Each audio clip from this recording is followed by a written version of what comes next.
деца! Днес ще ви представя урока, който съм подготвила.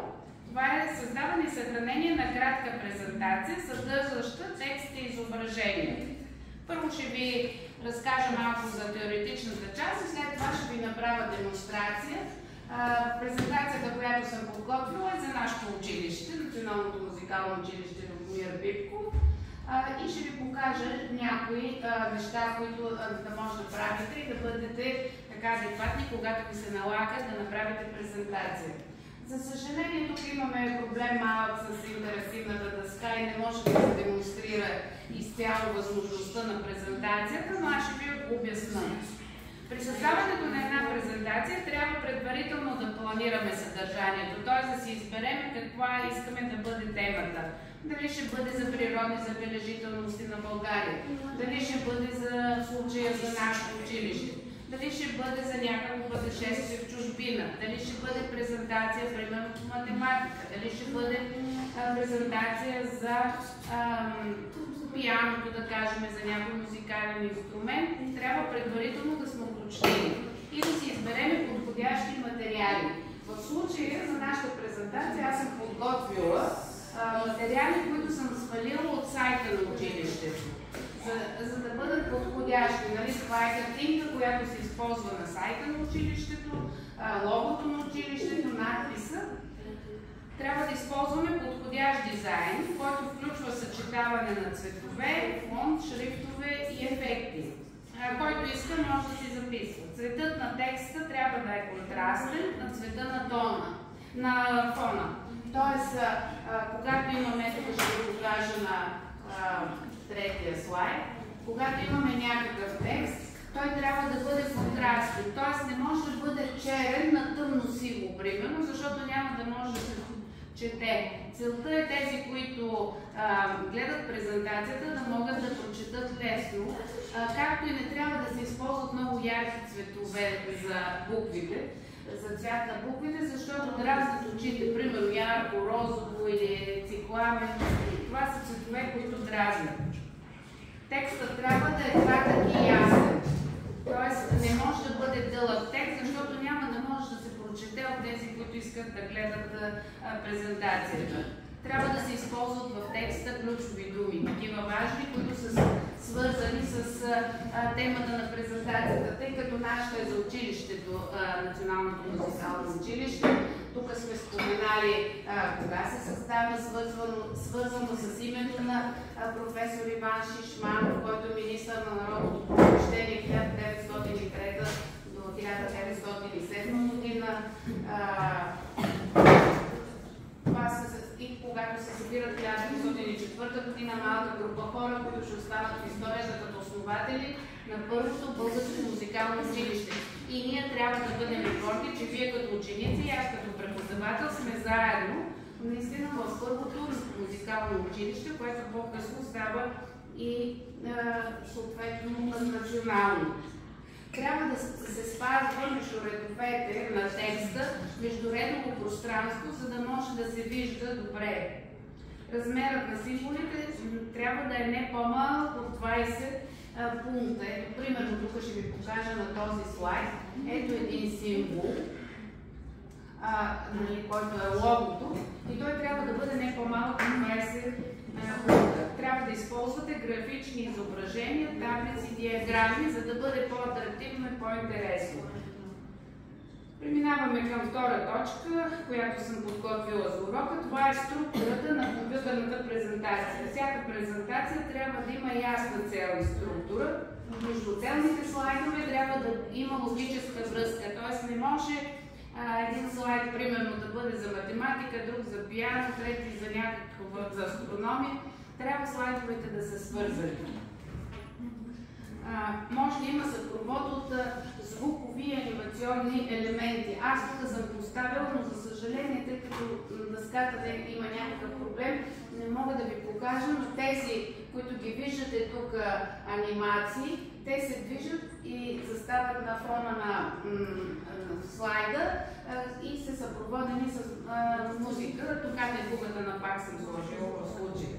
На първия слайд обикновено се поставя заглавието. Ето тук, както съм поставила, Национално музикално училище Любомир Пипков, кратко и ясно, без съкръщения. Тоест никога не трябва да употребявате съкръщения в заглавието. Дори когато пишете някаква тема, някакъв проект правите, не трябва да използвате съкръщения, защото съкръщенията не са добре, не стоят добре. На втория слайд е хубаво да се сложи съдържанието на презентацията. Ето в случая нашите точки, които съдържа презентацията, са за училището, обучение, администрация, контакти. Текстовете в слайдовете трябва да е кратък и ясен, както ви казах, да се използват графични елементи и в последния слайд може да се направи обобщение. В случая преминаваме към следващата точка – създаване на компютърна анимация. Тази анимация, тази презентация съм я нарекла Моето училище. Съответно, името се поставя на презентацията и съответно разширението. Как се започва да се работи? Стартираме програмата PowerPoint, но аз, тъй като имаме малко проблем сега с дъската, не смея да стартирам, за да не излезна от тази презентация и да имаме проблем, но след като свърша представянето, ще се опитам да поправя пак дъската и да работим. И след като стартираме, изваждаме един нов слайд, в който вкарваме тези картинки. В случая тази презентация е направена така. Всеки един слайд виждате, че има една обща картинка, която е поставена в левия ъгъл. Целта е тези слайдове да бъдат свързани. Освен това, текстовете могат да се оформят, ето както в случая да кажа и този слайд, който също съдържа за училището, могат да се оформят, като се вмъкват изображения от интернет. Ето тук ще покажа. Примерно за администрацията съм вмъкнала снимка на нашата директорка госпожа Добрева и всичко, цялата информация за презентацията, която съм подготвила, е от сайта на училището. Трябва да внимавате, когато правите някаква презентация, примерно за някакви забележителности, ако да кажем Седемте Рилски езера, да не вкарвате вътре снимки, които са предмет на авторско право. Тъй като в момента нашата презентация е за нашето училище и тя е с учебна цел, ние сме си позволили да ползваме материали, снимки и картинки от сайта на училището. Но ако ползвате някакви картинки, най-вече на природни забележителности, много трябва да внимавате за авторско право, защото може да ви съди някой да каже, тази картинка е моя, примерно снимка на Рила планина и искам да ми бъде заплатено и така нататък. Така че, ако ползвате някакви картинки, те трябва да бъдат от сайтове, които са известни, че предлагат безплатни картинки, които са за обща употреба. Графичните изображения се вмъкват от възможността, която се предлага от insert. Само секунда. Ето тук. Insert picture и си избираме картинка, която сме си свалили предварително на нашия сайт, на нашия компютър, извинете. В случая аз съм ги свалила в една папка, която съм сложила на десктопа и там има тези картинки, които ги виждате тук сложени на презентацията, се намират там, в тази папка и оттам си ги избираме. Хубаво е предварително да си подготвите всички картинки, за да може бързо да сте си оформили идеята и бързо да работите. Може да правим промяна на размера на изображението. Като кликнем върху изображението, в случая снимката на директора, ето тук има едни водачи, които позволяват намаляване или увеличаване на снимката. Както и тук има една възможност за въртане, също така има и възможност за преместване. Примерно, ето на нас да ни харесва тук или тук я преместваме тази картинка.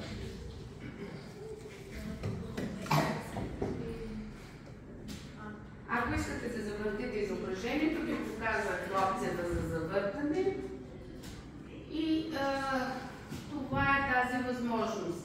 Ако искаме да включим в слайда музика, аз съм включила тук, само да видя дали ще ми позволи. За съжаление не. Се използва Insert Audio. Ето тук и намирате опцията Insert Audio или видео, също така видео може да включите. Така че това е една възможност, която е добра. Хубаво е да не се предлага музикален съпровод на всеки един слайд, а да се избереме примерно на началния или на крайния. Защото ако си въведеме музика на всеки слайд, малко ще стане досадно на тези, които слушат, да им звучи музика през цялото време.